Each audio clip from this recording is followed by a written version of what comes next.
السلام عليكم. اليوم نحكي لكم على واحد الاضاءه شريتها مستعمله وهي دير واحد 3 ملايين في الي اكسبريس، ونعرفها هاد الماركه جازت عليا في اليوتيوب واسمها كولبور. بصح شنو كنت حاقرها ما باليش وعلاش، بصح كي شديتها في يدي شغل عجبتني بزاف، شريتها مباشره ما نحوش نفهم. الحقيبه اللي يجي معاها شغل تاع كاميرات شابه بزاف هاي كواليتي. حاجه الثانيه البيل كواليتي تاع الاضاءه، وفيها كذلك ديزاين تاعها يلفت الانتباه، خاطر فيها شغل واحد الرايات. هذوك الرايات تقدر مثلا هذاك الادابتر اللي يجي في اللايت ستاند تقربه تدنيه لقدام ولا للوراء باش دير توازن كي تحب تطلع لها مثلا سوفت بوكس تكون ثقيله. وزيد يجي معها ادابتر تاع بوينز ماونت، وهذه اللي راكم تشوفوا فيها 80 سنتيمتر وشدت نورمال. فيها كانت هذيك الناتوريل، وتقدر زعما تركب لها في ماونت. وعلاش مخبي قلت لكم الديزاين عجبني؟ على خاطر تقدر هاد الاضاءه تركب لها اضاءه واحده اخرى كيما هي مع هذوك الرايات. تسمى اذا عندك زوج اضاءات كيما هادوما تقدر تستعملهم متفرقين، ولا حبيت زعما وان سورس تاع الاضاءه وتكون قويه لصقهم بين زوج. هذه سي ال 60 فيها سي سي تي مود وفيها هذاك الجرين ماجنتا مود، بصح كاينه فيرسيون واحده اخرى ار جي بي شويه غاليه.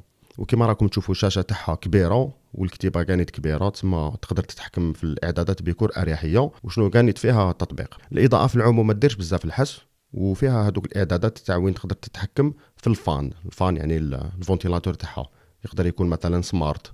والحوايج اللي ما عجبونيش هما مثلا هذوك الروادي وين تتحكم في الاعدادات اللي جايين على اليمين. ما عجبنيش انا الديزاين تاع الروادي، ماذا بيا قفالي باينين كيما هذوك اللي داروهم من تحت.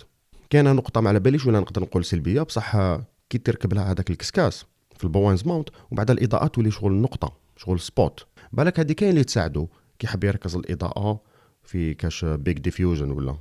واخر مشكل اللي صار لي انا فقط التطبيق تاع كولبور ما حبش يطلع لي، ما حبش يمشي لي كاع، ما قدرتش نكونيكتيها مع التطبيق. وهذاك التطبيق كيما كاش يمشي لي كنت لازم نروح للاضاءه هذه نطلع في كرسي ونقعد نزيد لها ونقص لها في الانتنسيتي، خاطر من داك نحب الباك لايت تاعي تكون هارش، من داك ماشي هارش بزاف. وبعد هنا قلت له خير عندي زعما 3 اضاءات ولا كامل الاضاءات تاعي في استوديو من ماركه واحده، باش هكذا ايكو سيستم واحد تطبيق واحد نتحكم فيهم كاع على خطره. وعلى جال هذا الشيء هذه الاضاءه بعتها، ومازال عندي زوج اضاءات واحد اخرين ماركه واحده اخرى كيما عندي جودوكس، عندي هذيك انكي، شغل مخلطين كاع نبيعهم كاع يتيك وبعدين نجيب ماركه واحده وما نزيدش نعاود. وانا راي تبان لي نجيب ابيتشر رغم انه شويه غاليين، بصح عندهم هذاك التطبيق سيدوس هايل. بصح وشنو نتفاهموا هذه الاضاءه انا شخصيا عجبتني وننصحها برك، انا يا فقط ما خرجتش عليا. وهذه الحكايه، والسلام عليكم.